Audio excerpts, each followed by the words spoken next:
പന്നികൾ എന്ന ആശയം പ്രതീകാത്മകമായി യേശു ഉപയോഗിച്ചപ്പോൾ അതുകൊണ്ട് എന്താണ് ഉദ്ദേശിച്ചത് എന്ന് അറിയാൻ താല്പര്യമുള്ളവർക്ക് സ്വാഗതം. മത്തായിയുടെ സുവിശേഷം 7-ാം അധ്യായത്തിൽ അതിൻ്റെ ആദ്യ ഭാഗത്ത് നിങ്ങളുടെ മുത്തുകളെ പന്നികളുടെ മുമ്പിൽ എറിഞ്ഞു കൊടുക്കരുത് എന്ന് യേശു പറയുന്നു. അങ്ങനെ എറിഞ്ഞു കൊടുത്താൽ എന്ത് സംഭവിക്കുമെന്നും അവിടെ പറയുന്നു. ആ മുത്തുകളുടെ വില തിരിച്ചറിയാൻ കഴിയാത്ത പന്നി അതിനെ ചവിട്ടി മെതിച്ച് ഇല്ലാതാക്കുകയും നശിപ്പിക്കുകയും എന്ന് മാത്രവുമല്ല, അതുകൊണ്ടും മനുഷ്യൻ തിരിഞ്ഞ് നിങ്ങളെ ചീന്തിക്കളയുകയും ചെയ്യും എന്നാണ് യേശുവോട് പറഞ്ഞിരിക്കുന്നത്. ഇതൊരു വളരെ കൗതുകമേറിയതും ശ്രദ്ധേയമായ ഒരു പ്രസ്താവനയാണ്. ഇതിനെപ്പറ്റി ദീർഘനാൾ മനനം ചെയ്യുവാൻ എനിക്ക് ഇടയായിട്ടുണ്ട്. യേശു ഇതുകൊണ്ട് എന്താണ് ഉദ്ദേശിച്ചത് എന്നറിയുവാൻ ഞാൻ നന്നേ ശ്രമിച്ചിട്ടുണ്ട്, ആഗ്രഹിച്ചിട്ടുണ്ട്, തപസ്സിരുന്നിട്ടുണ്ട്. അതുകൊണ്ട് എനിക്ക് വെളിപ്പെട്ടു വന്ന ചില ലളിതമായ കാര്യങ്ങൾ ഈ വീഡിയോയിൽ കൂടെ നിങ്ങളുമായി ഞാൻ പങ്കിടാൻ ഇപ്പോൾ ശ്രമിച്ചു കൊള്ളട്ടെ. വളരെ കട്ടിയേറിയ ഒരു പദപ്രയോഗമാണ്, അത്ര സഭ്യമല്ലാത്ത ഒരു പദപ്രയോഗമാണ് പന്നി എന്നുള്ളത്. മനുഷ്യനെ പന്നിയോട് ഉപമിക്കുക അത്ര നല്ല കാര്യമല്ല എന്ന് നമുക്കറിയാം. അപ്പോൾ അങ്ങനെ യേശു ചെയ്യണമെങ്കിൽ ഒരു വിധത്തിലും ഒഴിച്ചുകൂടാത്ത വിധത്തിൽ മനുഷ്യരെ അനിവാര്യമായും അറിയിക്കേണ്ട ഒരു വലിയ അടിസ്ഥാന പ്രമാണം ജനങ്ങളെ അറിയിക്കാൻ താൻ ബാധ്യസ്ഥനായതുകൊണ്ടാണ്, അത് ഏറ്റവും ഫലപ്രദമായി തന്നെ അറിയിക്കുവാൻ ആവശ്യമുള്ളത് കൊണ്ടാണ് ഇപ്രകാരം അല്പം അറ്റ കൈയായ ഈ പദപ്രയോഗം യേശു നടത്തിയത് എന്നാണ് ആദ്യമായി എനിക്ക് ഏവരെയും ഉണർത്തിക്കാനുള്ളത്. ഇനിയും ഈ പന്നി എന്ന് പറയുന്ന ആശയം എന്താണ്? നമുക്കറിയാം, ഇത് ആക്ഷരികമല്ല, ഇത് പ്രതീകാത്മകമാണ്.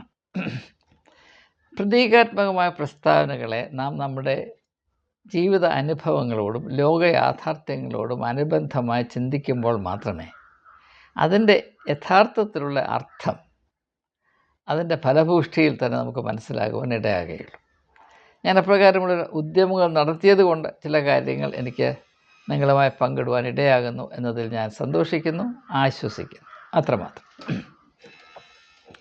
അപ്പോൾ ഞാൻ ഒരു പന്നി വിദഗ്ധനല്ല, എന്നാൽ ചില കാര്യങ്ങളൊക്കെ വായിച്ചിട്ടുണ്ട്, ചില കാര്യങ്ങളൊക്കെ ഒന്ന് ശ്രദ്ധിക്കാനിടയായിട്ടുണ്ട്, ചില കാര്യങ്ങളൊക്കെ മനസ്സിലാക്കാനിടയായിട്ടുണ്ട്. അപ്പോൾ പന്നി വളരെ ശ്രദ്ധ കേന്ദ്രീകരിച്ചാണ് പോകുന്നത്. പന്നിയുടെ സ്വഭാവം എന്ന് പറഞ്ഞാൽ അതിനറിയാവുന്ന കാര്യങ്ങൾ മാത്രം, അത് പരിചയിച്ചിട്ടുള്ള കാര്യങ്ങൾ മാത്രം, അതെന്തുമായിക്കൊള്ളട്ടെ, അത് ഞാനിപ്പോൾ അതെടുത്ത് പറയുന്നില്ല, അതത്ര നല്ല കാര്യമൊന്നുമല്ല. അതുകൊണ്ട് തന്നെ പന്നി എന്തന്വേഷിച്ചാണ് പോകുന്നത് നിങ്ങൾക്കും അറിയാം, എന്നേക്കാൾ നിങ്ങൾക്കറിയാം, അല്ല എന്നെപ്പോലെയെങ്കിലും നിങ്ങൾക്കറിയാം. അതുകൊണ്ട് അത് പ്രത്യേകിച്ച് എടുത്ത് പറഞ്ഞ് അതിൻ്റെ ലിസ്റ്റ് നൽകി നിങ്ങളുടെ സമയമോ എൻ്റെ സമയമോ കളയേണ്ട കാര്യമില്ലല്ലോ. അപ്പോൾ പന്നിയെ സംബന്ധിച്ചിടത്തോളം അതിൻ്റെ സാധ്യതകൾ വളരെ പരിമിതമാണ്. പന്നിക്ക് യാതൊരു ചിന്താക്കുഴപ്പവുമില്ല. അതിനെന്താണ് വേണ്ടതെന്നും അതെവിടെ കിട്ടുമെന്നും എന്നെ നന്നായിട്ടറിയാം. അത് കാണുമ്പോൾ അത് തിരിച്ചറിയാനും അത് സന്തോഷത്തോടുകൂടെ ആസ്വദിപ്പാനുമുള്ള കഴിവ് പന്നിക്കുണ്ട്. എന്നാൽ ആ കഴിവ് മാത്രമേ പന്നിക്കുള്ളൂ. ഇതാണ് നാം മനസ്സിലാക്കേണ്ട കാര്യം. എന്നാൽ പന്നിയുടെ സ്വഭാവം യേശു പറയുന്നത്, പന്നി പരിചയിച്ച ഈ ഒരു സംവിധാനത്തിൽ നിന്ന്, ഈ ഒരു പാരമ്പര്യത്തിൽ നിന്ന്, ഈ ഒരു ഹാബിറ്റിൽ നിന്ന് വ്യത്യസ്തമായ എന്തെങ്കിലും അതിൻ്റെ മുമ്പിൽ നിങ്ങൾ ഇട്ട് കൊടുത്താൽ, അല്ലെങ്കിൽ വ്യത്യസ്തമായ എന്തെങ്കിലും സാധ്യത ഒരു പന്നിയുടെ ശ്രദ്ധയിൽ നിങ്ങൾ പെടുത്തിയാൽ, അത് പന്നിയെ വളരെയധികം പ്രകോപിക്കും എന്നതാണ് യേശു പറയുന്നത്. ഇത് ഫിലോസഫിയുടെ ഭാഷയിൽ പറഞ്ഞാൽ, അല്ലെങ്കിൽ ദാർശനികതയുടെ ഭാഷയിൽ പറഞ്ഞാൽ, വ്യത്യാസങ്ങൾ മനുഷ്യർ എപ്രകാരം അറിയുകയും അവയോട് പ്രതികരിക്കുകയും ചെയ്യുന്നു എന്നാണ് ഇവിടുത്തെ പ്രശ്നം. യേശുവിൻ്റെ കാഴ്ചപ്പാടിൽ ലോകത്തിൽ 2 തരത്തിലുള്ള ആളുകളുണ്ട്. ഒന്ന്, പന്നികളെ പോലെയുള്ള ആളുകളുണ്ട്. 2, ജീവിതത്തിൽ അന്വേഷിച്ചത് കൊണ്ട് മുത്തുകൾ കണ്ടെത്തിയ ആളുകളുണ്ട്. അതുകൊണ്ടാണല്ലോ നിങ്ങളുടെ മുത്തുകൾ പന്നികളുടെ മുമ്പിൽ എറിഞ്ഞു കൊടുക്കരുത് എന്ന് പറയുന്നത്. അങ്ങനെയും ആളുകളുണ്ട്. ജീവിതം നഷ്ടപ്പെടുത്താതെ എൻ്റെ സാധ്യതകളെ ദൈവത്തോടുള്ള ഉത്തരവാദിത്വത്തിൽ നന്നേ വിലമതിച്ച് അവയെ ആവേശത്തോടെ അന്വേഷിച്ചതിൻ്റെ ഫലമായി നല്ല മുത്തുകളെ കണ്ടെത്തി അതും പേറിക്കൊണ്ട് നടക്കുന്ന വ്യക്തിത്വങ്ങൾ എന്നും നമ്മുടെ മധ്യത്തിലുണ്ട്. നാം അവയെ തിരിച്ചറിയാത്തതിൻ്റെ കാരണം എന്താണെന്ന് യേശുവിടെ പറഞ്ഞിട്ടുണ്ട്. ഞാൻ അത് കൂടുതലായിട്ട് എടുത്ത് പറയുന്നില്ല. അപ്പോൾ യേശുവിനെ കണ്ടപ്പോൾ അന്നത്തെ പുരോഹിതവർഗം അവനെ ചവിട്ടി മെതിച്ച് ചീന്തിക്കളയണമെന്ന് ചിന്തിക്കാൻ കാര്യം എന്താണ്? അതിൻ്റെ ഉത്തരം അവിടെയുണ്ട്. ഞാനായിട്ട് എടുത്ത് പറയുന്നില്ല. അത് പുരോഹിതവർഗത്തിൻ്റെ എക്കാലത്തെയും പൊതുവായ സ്വഭാവമാണ് എന്ന സൂചന അവിടെയുണ്ട്. ഞാനായിട്ട് അതെടുത്ത് പറയുന്നില്ല. ഇത് നാം പ്രത്യേകം ശ്രദ്ധിക്കണം. അതുകൊണ്ട് യേശുവിൻ്റെ ഈ സുപ്രധാനമായ വെളിപ്പെടുത്തലിനെ ആസ്പദമാക്കി ഞാൻ ആധുനിക മനുഷ്യാവസ്ഥയോടുള്ള ബന്ധത്തിൽ നമ്മുടെ ഭാഷയിൽ 1-2 കാര്യങ്ങൾ സൂചിപ്പിച്ചുകൊള്ളട്ടെ. ലോകത്തിൽ 2 തരത്തിലുള്ള ആത്മാക്കളുണ്ട്, മനുഷ്യരുണ്ട്. ഭാരതത്തിൻ്റെ ഭാഷയിൽ പറഞ്ഞാൽ, ഹിന്ദു ദാർശനികരുടെ ഭാഷയിൽ പറഞ്ഞാൽ 2 പദങ്ങൾ മഹാത്മാവെന്നും അല്പാത്മാവെന്നുമുണ്ട്. മഹാത്മാവായ ആളുകളുണ്ട്, അല്പന്മാരായ ആളുകളുമുണ്ട്. ദൗർഭാഗ്യകരമെന്ന് പറയട്ടെ, ഈ ലോകത്തിൽ ബഹുഭൂരിപക്ഷം ആളുകളും ഈ 2ാമത്തെ കാറ്റഗറിയിലുള്ള ആളുകളാണ്, അല്പാത്മാക്കളാണ്. അല്പത്തരത്തിൻ്റെ വ്യക്തിത്വം വെച്ച് അവരാണ് വലിയ എടുപ്പും കെട്ടുമൊക്കെ കൊണ്ട് നടക്കുന്നത്. തങ്ങളോട് വലിയ സംഭവമാണെന്നൊക്കെ ലോകം അറിയണം, തങ്ങളെ ഒന്ന് ശ്രദ്ധിക്കണം എന്നൊക്കെ പറഞ്ഞ് നടക്കും. വലിയ വലിയ പാരമ്പര്യം പറഞ്ഞ് വീമ്പിളക്കി എൻ്റെ ഉപ്പുപ്പാക്കൊരു ആന ഉണ്ടാർന്ന് എന്നൊക്കെ പറഞ്ഞ് നടക്കുന്ന അങ്ങനെയാണ്. നമുക്കറിയാം, മഹാത്മാഗാന്ധിയെ മഹാത്മാവായി ആദ്യമായി വിശേഷിച്ചത് അദ്ദേഹം സൗത്ത് ആഫ്രിക്കയിലായിരുന്നപ്പോഴാണ്. അത് അദ്ദേഹം തൻ്റെ ആത്മകഥയിൽ സൂചിപ്പിക്കുന്നുണ്ട്. തനിക്ക് ഒരു വിധത്തിലും സ്വീകാര്യമല്ലാത്തൊരു പദപ്രയോഗമാണ്, അതെനിക്ക് സ്വീകാര്യമേ അല്ല എന്ന് അദ്ദേഹം പറയുന്നുണ്ട്. കാരണം വ്യക്തിത്വത്തിൽ അല്പം വളർച്ച പ്രാപിച്ച വ്യക്തികൾക്ക് ഇങ്ങനെയുള്ള പൊടിപ്പും തൊങ്ങലിൻ്റെയൊന്നും ആവശ്യമില്ല. അവർക്ക് വലിയ നെറ്റിപ്പട്ടവും വലിയ ആഭരണ വിശേഷതയും വേഷഭൂഷാദികളും അകമ്പടിയും മേമ്പടിയും മൂക്കിപ്പടിയും ഒന്നും ആവശ്യമില്ല. അവരാകുന്നു അത്രമാത്രം. അങ്ങനെയുള്ളവരുടെ കയ്യിൽ മുത്തുകളുണ്ടാകും, അല്ല, അവരുടെ വ്യക്തിത്വം വിലതീരാത്ത മുത്തായിരിക്കും. അങ്ങനെ ഒരു ഉപമയുണ്ടല്ലോ, മത്തായിയുടെ സുവിശേഷം 13-ാം അധ്യായത്തിൻ്റെ 34-ാം വാക്യം. ഒരുത്തൻ വയലിൽ വില ചെയ്തുകൊണ്ടിരുന്നപ്പോൾ അവനൊരു വലിയ വിലതീരാത്ത നിധി കണ്ടുപിടിച്ചു. അതിനുശേഷം പറയുന്നത്, ഒരുത്തനൊരു വലിയ മുത്ത് കണ്ടു, വിലതീരാത്ത മുത്ത് കണ്ടുപിടിച്ചു. A pearl of great price എന്നാണ് ഇംഗ്ലീഷിൽ പറയുന്നത്. അത് അവൻ്റെ എല്ലാം വിറ്റ് അവൻ സ്വന്തമാക്കി എന്ന് പറയുമ്പോൾ അതിൻ്റെ അർത്ഥം എന്താണ്? സ്വന്തം വ്യക്തിത്വത്തിൻ്റെ വില തിരിച്ചറിയുന്നവൻ, അതിൻ്റെ മാഹാത്മ്യം തിരിച്ചറിയുന്നവൻ മറ്റെല്ലാം അതിനു വേണ്ടി ത്യജിച്ച് ഏതു വില കൊടുത്തും ആ മഹനീയമായ വ്യക്തിത്വത്തിൻ്റെ അവസ്ഥയെ പുൽകുവാൻ, എത്തിച്ചേരുവാൻ, പ്രാപിപ്പാൻ അവൻ ആവേശത്തോടെ ശ്രമിക്കും. അല്ലാത്തവനോ പന്നിയായിത്തീരും. അപ്പോൾ മനുഷ്യ മാഹാത്മ്യത്തിൻ്റെ ഒരു ആധികാരികമായ സ്വഭാവം എന്താണെന്ന് യേശുവിടെ പറയുന്നുണ്ട്. 2 തരത്തിലുള്ള വ്യക്തികൾ, മഹാന്മാർ, അല്പത്തരത്തിൻ്റെ ആളുകൾ, അല്പന്മാർ. മഹാന്മാർ, അല്പന്മാർ. ഈ മഹാന്മാരുടെ സ്വഭാവം എന്താണ്? അവർ ലോകത്തെ കാണുന്നത്, സഹജീവികളെ കാണുന്നത്, ജീവിത സാഹചര്യങ്ങളെ കാണുന്നത് വ്യത്യാസങ്ങളുടെ അടിസ്ഥാനത്തിലല്ല.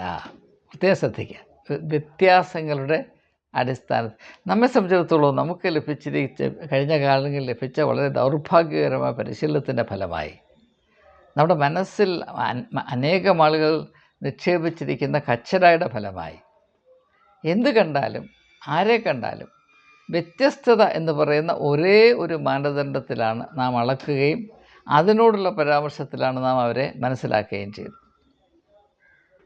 അത് അല്പത്തരത്തിൻ്റെ രോഗലക്ഷണമാണ് എന്ന് നാം തിരിച്ചറിയുന്നില്ല. ഇപ്പോൾ മഹാത്മാഗാന്ധിയെയും ഗോഡ്സെയും തമ്മിൽ നാം ഒന്ന് താരതമ്യപ്പെടുത്തി പരിഗണിച്ചാൽ ഈ അർത്ഥം മനസ്സിലാകും. മഹാത്മാഗാന്ധിയോട് പൊറുക്കാനാവാത്ത കോപം ഗോഡ്സെ അനുഭവിക്കാൻ കാര്യമെന്താണ്? അദ്ദേഹം ഹിന്ദുക്കളെയും മുസ്ലിങ്ങളെയും ഒന്നുപോലെ കൈക്കൊണ്ടു, സ്നേഹിച്ചു, കരുതി, വിലമതിച്ചു എന്നതാണ്. അത് ഹിന്ദുമത വികാര പാരമ്യത്തിലിരിക്കുന്ന ഗോഡ്സെയ്ക്ക് അസഹനീയമായ പ്രശ്നമുണ്ടാക്കി. അതുകൊണ്ട് അദ്ദേഹത്തെ കൊന്നൊടുക്കുന്നത് തൻ്റെ കടമയാണ് എന്ന് ഗോഡ്സെ തീരുമാനിക്കും. ഇതൊരു ലോകയാഥാർത്ഥ്യമാണ്. അപ്പോൾ മഹാന്മാരായ ആളുകൾ മറ്റുള്ളവരെ കാണുമ്പോൾ അവർ എന്നിൽ നിന്ന് ഏതെല്ലാം വിധത്തിൽ വ്യത്യസ്തരാണ് എന്ന് വിചാരിച്ചല്ല കാണുന്നത്. പിന്നെയോ അവരും ഞാനും ഒന്നാണല്ലോ എന്ന് തിരിച്ചറിയും. വാസ്തവത്തിൽ ഹിന്ദുമത ദാർശനികത മനുഷ്യജാതിക്ക് നൽകിയ ഏറ്റവും മഹനീയമായ സംഭാവന ഇതാണ്. തത്വമസി, അതും ഞാനാണ്. തത്വമസി, അഹം ബ്രഹ്മാസ്മി, അതും എല്ലാം ദൈവമാണ്. നീയും ഞാനും എല്ലാം ദൈവമാണ്. പിന്നെ എവിടെയാണ് വ്യത്യാസം? എല്ലാം ഒന്നാണ്.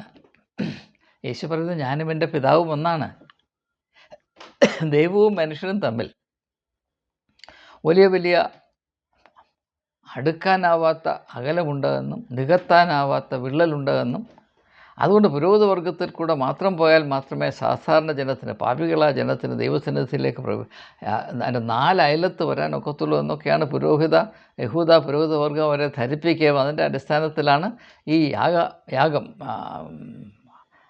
മൃഗങ്ങളെയും പക്ഷികളെയും യാഗം ചെയ്ത് വല്ലവിധേനയും ഇങ്ങനെ കോപിച്ചിരിക്കുന്ന ദൈവത്തെ ആ ദൈവത്തിൻ്റെ കോപാഗ്നിക്ക് വെള്ളമൊഴിച്ച് വല്ലവിധത്തേനും തടിതപ്പാനായിട്ട് നിങ്ങളെ ഞങ്ങൾ സഹായിക്കാമെന്നൊക്കെ പറഞ്ഞ് ഉണ്ടാക്കി വച്ചിരിക്കുന്ന ഈ മതബോധം, അതിൽ നിന്ന് യാതൊരു വ്യത്യാസവും മൃഗങ്ങളെ യാഗം കഴിക്കുന്ന പരിപാടി അങ്ങോട്ട് മാറ്റിവെച്ചാൽ ബാക്കിയെല്ലാം അത് തന്നെയാണ്. ഇന്നും മതം കൊണ്ട് ക്രിസ്ത്യാനികൾ യഹൂദന്മാർ തന്നെയാണ് എന്നതിന് യാതൊരു സംശയമില്ല. യേശു വന്നതും ഒക്കെ വെറുതെ ആയിപ്പോയി എന്നൊരവസ്ഥയാണ് നമ്മുടെ. അത് മറ്റൊരു വിഷയമാണ്. അപ്പോൾ യഹൂദ മത പുരോഹിതന്മാർ യേശുവിനെ കണ്ടപ്പോൾ അവർക്ക് ജ്വരം വന്നതിൻ്റെ കാര്യം യേശുവിൽ അവർ കണ്ടത് വ്യത്യസ്തത മാത്രമാണ്. അവൻ ഞങ്ങളെപ്പോലെ അല്ല. യഹൂദിന് പൊതുവേ ഉണ്ടായിരുന്ന ജ്വരം ഇതാണ്. യഹൂദനും ശമര്യക്കാരും തമ്മിലുള്ള പ്രശ്നം എന്താണ്? കേരളത്തിൽ ഓർത്തഡോക്സുകാരും യാക്കോബക്കാരും തമ്മിലുള്ള പ്രശ്നമാണ്. അല്ലെങ്കിൽ സീറോ മലബാർ സഭയിലെ സിനഡ് പക്ഷക്കാരും സിനഡ് പക്ഷത്തെ എതിർക്കുന്നവരും തമ്മിലുള്ള ജ്വരം എന്താണ്? അത് തന്നെയാണ്. ഇതെല്ലാം യഹൂദ മതത്തിലുണ്ടായ ഭ്രാന്തിൻ്റെ വിവിധ മുഖങ്ങളാണ്. ഇത് വല്ല സംശയമുണ്ട്. നിങ്ങൾ ഏത് സഭയിലും പോയി നോക്കിയോ അവിടെ 2 പക്ഷക്കാരുണ്ടാകും. അവർ തമ്മിലുള്ള ദ്വന്ദ്വയുദ്ധമാണ്. അത് പ്രത്യക്ഷമായിരിക്കും, പരോക്ഷമായിരിക്കും. പക്ഷേ എവിടെയും ഈ തിരിഞ്ഞുള്ള രാഷ്ട്രീയവും ദ്വന്ദ്വയുദ്ധവും ഉണ്ടായിക്കൊണ്ടേയിരിക്കുന്നു. അതില്ലാത്ത സഭകളില്ല, അതില്ലാത്ത ക്രിസ്തീയ സമൂഹമില്ല. ഇതൊരു യാഥാർത്ഥ്യമാണ്. പറയുമ്പോൾ പലർക്കും അതിൽ പ്രയാസമുണ്ടാകും. സത്യമായതുകൊണ്ട് പറയാതിരിക്കാൻ നിവൃത്തിയില്ലല്ലോ. നിങ്ങൾ ദയവായി ക്ഷമിക്കണം. അപ്പോൾ ഇത് അല്പത്തരത്തിൻ്റെ രോഗലക്ഷണമാണ് എന്ന് നമ്മെ ആരും പറഞ്ഞ് പഠിപ്പിക്കുന്നില്ല. എന്ന് മാത്രവുമല്ല, ഇങ്ങനെ പക്ഷാഭേദം കാണിക്കുന്നത് മറ്റുള്ളവരെ അവർ നമ്മളിൽ നിന്ന് ഏതെല്ലാം വിധത്തിൽ എപ്രകാരം വ്യത്യസ്തരാകുന്നു എന്നത് മാത്രം പരിഗണിച്ച് അവരെ അകറ്റി നിൽക്കുന്നതും അവരെ വെറുക്കുന്നതും നമ്മുടെ ആത്മീയമായ ധർമ്മമാണ്, കടമയാണ് എന്നാണ് നമ്മൾ പഠിപ്പിച്ചിരിക്കുന്നത്. എൻ്റെ ഒരു അനുഭവം ഞാൻ മുൻപ് 1-2 വീഡിയോകൾ സൂചിപ്പിച്ചാണ്. ഈ സമയത്ത് വളരെ അത്യാവശ്യമുണ്ട് ഞാൻ സൂചിപ്പിക്കുകയാണ്. ഞാൻ 25 വർഷത്തോളം വളരെ സഹകരിച്ച അനേക ശ്രദ്ധേയമായ ആത്മീയ രാഷ്ട്രീയ ദൗത്യങ്ങളിൽ ഒരുമിച്ച് പ്രവർത്തിച്ച സ്വാമി അഗ്നിവേശ് എന്ന് പറഞ്ഞ വളരെ മഹാനായ ഒരു ഹിന്ദു സ്വാമി. അദ്ദേഹം ആര്യ സമാജ് ഗണത്തിൽപ്പെട്ടതാണ്. ഞാൻ ഡൽഹിയിൽ നിന്ന് ട്രിവാൻഡ്രത്തേക്ക് താമസം മാറ്റിയ ശേഷം അദ്ദേഹം 3 മാസം കൂടുമ്പോൾ തീർച്ചയായും എൻ്റെ കൂടെ വന്ന് ഒരാഴ്ച 10 ദിവസം താമസിക്കുമായിരുന്നു. അങ്ങനെ അദ്ദേഹം ഒരിക്കൽ എൻ്റെ കൂടെ താമസിച്ചുകൊണ്ടിരുന്നപ്പോൾ, അന്ന് ഞാൻ ക്രൈസ്റ്റ് ചർച്ച് പാളയത്തിലെ അംഗമാണ്.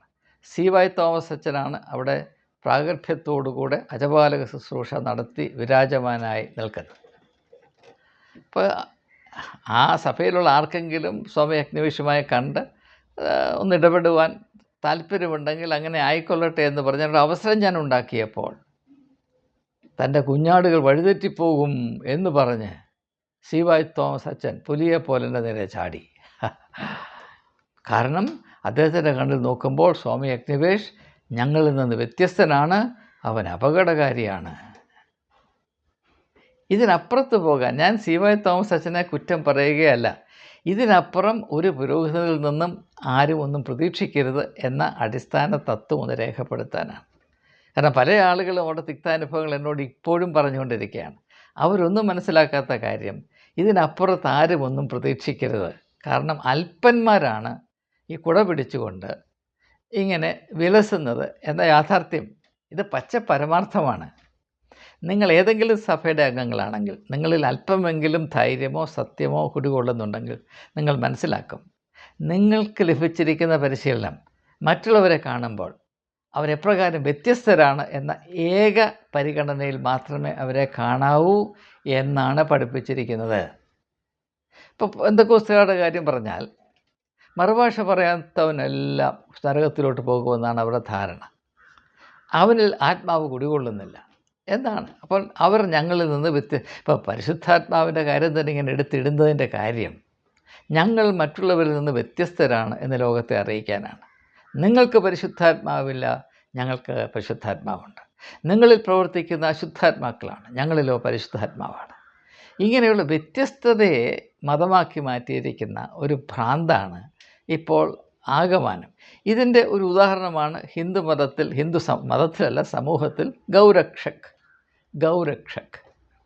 ഒരു ഗൗരക്ഷക്ക് ചത്ത മൃഗങ്ങളുടെ തൊലി ഉരിച്ച് അതുകൊണ്ട് വല്ല വിധേനയും 3 നേരം ആഹാരം കഴിക്കുന്ന പാവപ്പെട്ട ആളുകളെ കാണുമ്പോൾ അവരുടെ രക്തം തിളയ്ക്കുന്നതിൻ്റെ കാര്യം എന്താണ്? അവർ ഞങ്ങളിൽ നിന്ന് വ്യത്യസ്തരാണ് എന്നതാണ്. അല്ലാതെ ഇന്ത്യൻ പ്രൈം മിനിസ്റ്ററായ മോദിജി പറഞ്ഞതുപോലെ ആർക്കും ഗൗമാതാവിനോട് വലിയ സ്നേഹമൊന്നും ഉണ്ടായിട്ടില്ല. ഗൗമാതാവിനോട് അത്ര കരുണയുണ്ടെങ്കിൽ ഈ ഗൗശാലയിൽ പട്ടിണി കിടന്ന് പശുക്കൾ മരിക്കുകയോ വഴികളിൽ ഊഴാടി നടന്ന് പ്ലാസ്റ്റിക് തിന്ന് പശുക്കൾ ആമാശയം പൊട്ടി മരിക്കുകയോ ചെയ്യുമായിരുന്നില്ല. പശുക്കളോട് അങ്ങനെ വലിയ താല്പര്യമൊന്നും ഉണ്ടായിട്ടില്ല. പിന്നെയോ വെറുക്കുക, എന്നിൽ നിന്ന് വ്യത്യസ്തനാവിനെ വെറുക്കുക, അതെൻ്റെ കടമയാണ്, അത് ഞാൻ നിർവഹിക്കും. ഇതാണ് നമ്മുടെ പരിപാടി. ക്രിസ്തീയ സമൂഹത്തെ മാത്രം കേന്ദ്രീകരിച്ച് ഞാൻ പറയട്ടെ, നമ്മെ ചെറുപ്പം മുതലേ പരിശീലിപ്പിച്ചിരിക്കുന്നത് ലോകത്തിലുള്ള എല്ലാവരെയും നാം കാണേണ്ടത് വ്യത്യാസം എന്ന് പറയുന്ന അന്ധകാരത്തിൻ്റെ മാധ്യമത്തിൽ കൂടെ മാത്രമാണ്. അത് മതത്തിൻ്റെ പൊതുവായ സ്വഭാവമാണ് എന്ന് തിരിച്ചറിഞ്ഞ യേശു മത്തായിയുടെ സുവിശേഷം 25-ാമത്തെ അധ്യായത്തിൽ രേഖപ്പെടുത്തിയിരിക്കുന്ന ഉപമയല്ലേ, ചെമ്മരിയാടിൻ്റെയും കോലാടിൻ്റെയും ഉപമ, അതിൻ്റെ കൂടെ ചേർക്കുന്നൊരു കാര്യമുണ്ട്. എന്താണ്? ഞാൻ അന്യനായിരുന്നു, നിങ്ങൾ എന്നെ കൈക്കൊണ്ടില്ല. അന്യനെന്ന് പറഞ്ഞാൽ എന്താണ്? നിങ്ങളിൽ നിന്ന് വ്യത്യസ്തനായിരുന്നു. ഇപ്പോൾ ഞാൻ തിരുവനന്തപുരത്തെ ക്രൈസ്റ്റ് ചർച്ച് പാളയത്തിലെ അംഗങ്ങളിൽ നിന്ന് വ്യത്യസ്തനാണ് എന്ന ഒരു ചിന്ത വന്നു കഴിഞ്ഞാൽ വല്ല വിധേനയും എന്നെ പറിച്ചെറിയണം എന്ന് മാത്രമേ ചിന്തിക്കുകയുള്ളൂ. ഈയിടെ മാവേലിക്കരയിൽ നിന്ന് എൻ്റെ ഒരു സുഹൃത്ത് എന്നെ വിളിച്ചു. അപ്പോൾ അദ്ദേഹം പറഞ്ഞു, ഇങ്ങനെ നിങ്ങളെ നല്ലതായിട്ട് അറിയാവുന്ന ഒരു അച്ഛൻ എന്നെ കാണാമെന്നിരുന്നു. അപ്പോൾ സംസാരിച്ച കൂട്ടത്തിൽ നിങ്ങളുടെ കാര്യം പറഞ്ഞു. അപ്പോൾ പറഞ്ഞു, അയാളിപ്പോൾ വേറിട്ട വഴിയാണ് സഞ്ചരിക്കുന്നത്, ഞങ്ങളുടെ വഴിയല്ല സഞ്ചരിക്കുന്നത് പറഞ്ഞു. അപ്പോൾ അച്ഛൻ്റെ കണ്ണിൽ കൂടെ നോക്കുമ്പോൾ പൊറുക്കാനാവാത്ത പാവമാണ്. എന്താണ്? വേറിട്ട വഴിയെ സഞ്ചരിക്കുന്നു, എങ്ങനെ സഹിക്കും? അതൊരു വലിയ ആത്മീയമായ ഒരു എന്താണ് പറയുന്നത്, തിമിർപ്പായിട്ടാണ് അദ്ദേഹം അവതരിപ്പിക്കുന്നത്. ഞങ്ങളുടെ വഴിയല്ല അയാൾ സഞ്ചരിക്കുന്നത്. അതുകൊണ്ടാണ് യേശുവിനെ ക്രൂശിൽ തറച്ചതെന്ന് ഈ പാവം അച്ഛൻ അറിഞ്ഞുകൂടാ. അപ്പോൾ ഇതൊരു നാം ശ്രദ്ധിക്കേണ്ട ഒരു കാര്യം തന്നെയാണ്. അപ്പോൾ പന്നി എന്ന ആശയം കൊണ്ട്, എന്ന പ്രതീകം കൊണ്ട് യേശു എന്താണ് ഉദ്ദേശിച്ചത് എന്ന അന്വേഷണത്തിൽ കൂടെ നാം സഞ്ചരിച്ചു കൊണ്ടേയിരിക്കുകയാണ്. അപ്പോൾ ആദ്യമായി നാം മനസ്സിലാക്കുക, മനുഷ്യ മാഹാത്മ്യത്തിൻ്റെ നാം തിരിച്ചറിയേണ്ട ഒരു സ്വഭാവമാണ് മറ്റുള്ളവരെ കാണുമ്പോൾ, സാധ്യതകളെ കാണുമ്പോൾ, അവസ്ഥകളെ കാണുമ്പോൾ വ്യത്യാസത്തിൽ കൂടെയല്ല, പിന്നെയോ എല്ലാം ഒന്നാണ്. അത് ദൈവത്തിൻ്റെ സ്വഭാവമാണ് എന്ന് യേശു പഠിപ്പിച്ചിട്ടുണ്ട്. അതുകൊണ്ടാണ് യേശു പറഞ്ഞത്, ദൈവം നല്ലവരുടെ മേലും തീയവരുടെ മേലും തൻ്റെ അനുഗ്രഹത്തിൻ്റെ മഴ ചൊരിയിക്കുന്നു എന്ന് പറഞ്ഞതിൻ്റെ അർത്ഥം എന്താണ്? നന്മ തിന്മകളുടെ വ്യത്യാസം മനുഷ്യർ മറ്റുള്ളവർക്കെതിരെ ഉപയോഗിക്കുന്ന ആയുധമാണ്. ആർക്കും നന്മയോട് പ്രത്യേകമായ സ്നേഹമുണ്ടായിട്ടോ തിന്മയോട് പ്രത്യേകമായ വെറുപ്പുണ്ടായിട്ടോ അല്ല. ആരെയെങ്കിലും അടിക്കാനായിട്ടൊരു വടി വേണം, അത് നന്മയും തിന്മയുമാണ്. അതുകൊണ്ടാണ് ഉൽപ്പത്തി പുസ്തകത്തിൽ ഏദൻ തോട്ടത്തിലെ ചിത്രീകരണത്തിൽ വരുമ്പോൾ നന്മ തിന്മകളുടെ ഫലം പുറപ്പെടുവിക്കുന്ന വൃക്ഷത്തിലെ ഫലം നീ കഴിക്കുക പറഞ്ഞ അർത്ഥം എന്താണ്? മനുഷ്യൻ ദൈവത്തിൽ നിന്നകന്ന് അവൻ അല്പനായി കഴിഞ്ഞാൽ പിന്നെ അവൻ്റെ നന്മ തിന്മ സംബന്ധമായ അറിവുകൾ മറ്റുള്ളവർക്കെതിരെയുള്ള ആയുധമായും വാളായിട്ടും കുറുവടിയുമായിട്ടുമായിരിക്കും അവൻ ഉപയോഗിക്കുന്നത്. അവന് നന്മയോടോ സ്നേഹമോ തിന്മയോട് വെറുപ്പോ ഉണ്ടാകത്തില്ല. നന്മയും തിന്മയും മറ്റുള്ളവരെ അടിക്കാനുള്ള കുറുവടിയായിട്ട് മാത്രമായിരിക്കും അവൻ പ്രയോഗിക്കുക എന്നാണ് എൻ്റെ അർത്ഥം. വല്ല സംശയമുണ്ടോ? അപ്പോൾ ഇത് നാം പ്രത്യേകമായി തിരിച്ചറിയേണ്ട ഒരു ആവശ്യമുണ്ട്. അല്പന്മാർ ഇപ്രകാരം മാത്രമേ പ്രവർത്തിക്കുകയുള്ളൂ. അവരുടെ സ്വഭാവത്തെ ചിത്രീകരിച്ചുകൊണ്ടാണ് യേശു പറയുന്നത്, അവർ പന്നികളെ പോലെയാണ്. നിങ്ങളുടെ മുത്തുകൾ അവിടെ മുമ്പിലിട്ട് കഴിഞ്ഞാൽ അവരാകെപ്പാടെ മനസ്സിലാക്കുന്നത് എൻ്റെ മുമ്പ് വീഴുന്ന മുത്ത് ഞാൻ സാധാരണ സന്തോഷമായിട്ട് കഴിക്കുന്ന ആ അമേദ്യമല്ലേ, അതിൽ നിന്നൊക്കെ എത്രയോ വ്യത്യസ്തമാണ്. അന്നവിടെ ഒരു തൊഴി, ഒരു ചവിട്ട്, ഒരു മെതി, അത് നിനക്കിട്ടൊരു കൂത്ത്, ഇതിനപ്പുറത്ത് നിങ്ങളൊന്നും പ്രതീക്ഷിക്കരുത് എന്ന് തന്നെയാണ് യേശു പറയുന്നത്. അത് ജീവിത യാഥാർത്ഥ്യങ്ങളോടുള്ള ബന്ധത്തിൽ ഇപ്രകാരമുള്ള മഹനീയമായ പഠിപ്പീരുകളെ പരിഗണിക്കുന്ന ആളുകൾക്ക് മനസ്സിലാക്കാൻ സാധ്യതയുണ്ട്. ഇനി നമ്മൾ ഓരോരുത്തരും നമ്മുടെ അവസ്ഥയൊന്ന് പരിഗണിച്ചാൽ, നമ്മൾ അറിഞ്ഞതിൽ നിന്ന്, നമ്മുടെ താരിപ്പുകളിൽ നിന്ന്, നമ്മളെ പണ്ട് ആരോ പറഞ്ഞ് കേൾപ്പിച്ചതിൽ നിന്ന് അല്പം വ്യത്യാസമുള്ള എന്തെങ്കിലും ഒരു ആശയം ആരെങ്കിലും അവതരിപ്പിച്ചാൽ അയ്യോ നമ്മുടെ രക്തം തിളയ്ക്കും. ഈ ഒരു യൂട്യൂബ് സംഗമത്തിൽ കൂടെ ഞാൻ ഏവരുമായി പങ്കിട്ടിട്ടുള്ള 2100ഓളം വീഡിയോകളുടെ പല വീഡിയോകളോടുള്ള പൊതുവായ പ്രതികരണത്തിൽ നിന്ന് അത് വളരെ വ്യക്തമാണ്. ഞാൻ അവതരിപ്പിക്കുന്ന ആശയങ്ങൾ തെറ്റാണോ ശരിയാണോ എന്നാരും പറയുന്നില്ല. പക്ഷേ വലിയ രോഷം പുറപ്പെടുവിക്കാൻ ഞാൻ പിശാചിൻ്റെ സന്തതിയാണെന്നൊക്കെ പറയുന്ന ആളുകളുണ്ട്. നീ എന്താണ് ഞങ്ങളുടെ സഭയിൽ കൈ കേൾക്കണം, നീ ആരാടാ എന്നൊക്കെ ചോദിക്കുന്ന മഹാന്മാർ. അവരുടെയൊക്കെ അവസ്ഥ എന്താണെന്ന് അവർ മനസ്സിലാക്കുന്നില്ല. അപ്പോൾ ചില സമയത്ത് ഞാൻ പ്രതികരിക്കുമ്പോൾ നിങ്ങളുടെ മുമ്പിൽ ഞാൻ മുത്തുകൾ എറിഞ്ഞതിൽ എന്നോട് ക്ഷമിക്കണം എന്ന് ഞാൻ ചിലപ്പോഴൊക്കെ സൂചിപ്പിക്കാറുണ്ട്. വ്യംഗ്യാർത്ഥം പ്രയോഗിക്കുന്ന അത്ര ശരിയല്ല എന്നതുകൊണ്ട് വളരെ അപൂർവമായിട്ട് മാത്രമേ ഞാനങ്ങനെ പ്രതികരിക്കാറുള്ളൂ. അപ്പോൾ ഇത് നാം വളരെ കൃത്യമായി മനസ്സിലാക്കേണ്ട ഒരു ആവശ്യം നമുക്കുണ്ട്. അപ്പോൾ നമ്മുടെ ഇടയിൽ ഞാൻ സൂചിപ്പിച്ചതുപോലെ ജേക്കബൈറ്റ് ഓർത്തഡോക്സ് പ്രശ്നം എന്താണ്?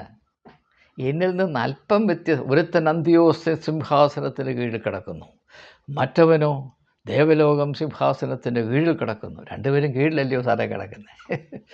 എന്തിനാണ് കീഴിൽ കിടക്കുന്നത്? അങ്ങ് നിന്നാൽ പോരായോ? എല്ലാവരും കൂടെ നിന്ന് കഴിഞ്ഞാൽ തീർന്നില്ലയോ പ്രശ്നം? അതില്ല. ഞാൻ കിടക്കുന്നത് ഇന്നാരുടെ കീഴിലാണ്, ഞാൻ മറ്റോ കിടക്കുന്നത് വേറെ ആരുടെ കീഴിലാണ്. ആ വ്യത്യാസം വെച്ച് ഞാൻ നിന്നെ കാച്ചിക്കളയും, നിൻ്റെ പള്ളിയും പറമ്പും ഞാൻ പിടിച്ചെടുക്കും, നിന്നെ ഞാൻ വഴിയാധാരമാക്കും. ഞാൻ ക്രിസ്ത്യാനിയാണ്, ഞാൻ ഓർത്തഡോക്സുകാരനാണ് എന്നും പറഞ്ഞ് നിൽക്കുകയും ചെയ്യും. ഹല്ലേലൂയ. ഇതാണ് നമ്മുടെ അവസ്ഥ. അയ്യോ, ഇതിനേക്കാൾ പരിതാപകരമായൊരവസ്ഥ. ഇതാണ് ഓർത്തഡോക്സി എന്ന് പറഞ്ഞാൽ അത് ഭ്രാന്താണിത്. പക്ഷേ ഇതാർക്കും മനസ്സിലാകാത്തത് കൊണ്ട് ഇങ്ങനെ കീജ് പറഞ്ഞ് നടക്കുകയാണ്. ബാബായ്ക്ക് കീജ് എന്ന് വിളിച്ചുകൊണ്ട് നടക്കുകയാണ്. മുഴു ഭ്രാന്ത് അല്ല എന്ത് പറയാൻ. അപ്പം ഇത് ദയവായി മനസ്സിലാക്കുക. ഇത് പന്നികളുടെ മുമ്പിൽ മുത്ത് ഇടുന്നത് പോലെ തന്നെയാണ്. പക്ഷേ ഞാൻ നിങ്ങൾക്ക് വിഷമമല്ലെങ്കിൽ പറയട്ടെ, മുത്ത് കയ്യിലുണ്ടെങ്കിൽ എന്ത് ചെയ്യും? എവിടെയെങ്കിലും ഒന്ന് ഇടണ്ടേ? എവിടെയെങ്കിലും ഒന്ന് ഇടണ്ടേ? അതുകൊണ്ട് ചില കാര്യങ്ങൾ നിർവഹിച്ചു പോകുന്നു, അത്രമാത്രം. അപ്പോൾ ഇനിയും സമയം അതിക്രമിക്കുന്നത് കൊണ്ട് മാത്രം അല്പസമയം നമുക്ക് യേശുവിലേക്കൊന്ന് ശ്രദ്ധ ചെലുത്താം. നമ്മളെപ്പോലെ ആയിരുന്നോ യേശു? മനുഷ്യനിർമ്മിതമായ എല്ലാ വ്യത്യാസങ്ങളെയും യേശു അതിജീവിച്ചു എന്നതിന് വല്ല സംശയമുണ്ട്. യഹൂദൻ പറഞ്ഞു, നിങ്ങൾ ശമര്യക്കാരൻ്റെ നാട്ടിൽ കാല് ചവിട്ടരുത്. യേശു ശമര്യക്കാരോട് പറഞ്ഞു, എനിക്ക് കുടിക്കാൻ വെള്ളം വേണം. അപ്പോൾ അവൾ പറഞ്ഞു, നീ ഒരു യഹൂദനായിരിക്കെ ശമര്യക്കാരെ എന്നോട് എങ്ങനെയാണ് കുടിക്കാൻ വെള്ളം ചോദിക്കുന്നത്? അയ്യോ, യഹൂദന്മാരും ശമര്യക്കാരും തമ്മിലുള്ള വ്യത്യാസം, ആ വ്യത്യാസത്തെ യാക്കോബിൻ്റെ കുളത്തിൽ മുക്കിക്കൊല്ലുകയാണ് യേശു. അതാണ് നാം ചെയ്യേണ്ടത്, അല്ലേ? കനാന്യ സ്ത്രീ, അവരിൽ ഇസ്രയേലിൽ കണ്ടിട്ടില്ലാത്ത വിശ്വാസം ഞാൻ കാണുന്നു എന്ന് പറഞ്ഞപ്പോൾ അവിടെ നിന്ന് യഹൂദൻ്റെ അവൻ്റെ അന്തം വിട്ട് കാണും, അല്ലേ? നാലോചിച്ച് യഹൂദൻ്റെ കണ്ണിൽ ശമര്യക്കാരി സ്ത്രീ നികൃഷ്ടയാണ്, അവർ പുറജാതിക്കാരാണ്, അന്യദൈവങ്ങളെ ആരാധിക്കുന്നവളാണ്, എന്തെല്ലാം പണികളാണ് ആരാധനയ്ക്ക് ചെയ്യുന്നതെന്ന് ആർക്കറിയാം. അവൾക്ക് വിശ്വാസമുണ്ടെന്ന് പറയുകയോ? ഓ ഈശോ, എങ്ങനെ സഹിക്കും? അതുപോലെ പോട്ടെ, റോമൻ ശതാധിപന് വിശ്വാസമുണ്ടെന്ന് പറയുന്നു, അതെങ്ങനെ സഹിക്കും? പിന്നെ പാപികളെ സ്വീകരിക്കണമെന്ന് പറയുന്നു. പരീശന്മാർ പറയുന്നത് ഞങ്ങളെക്കാൾ ഏറ്റവും വ്യത്യാസമുള്ളവർ.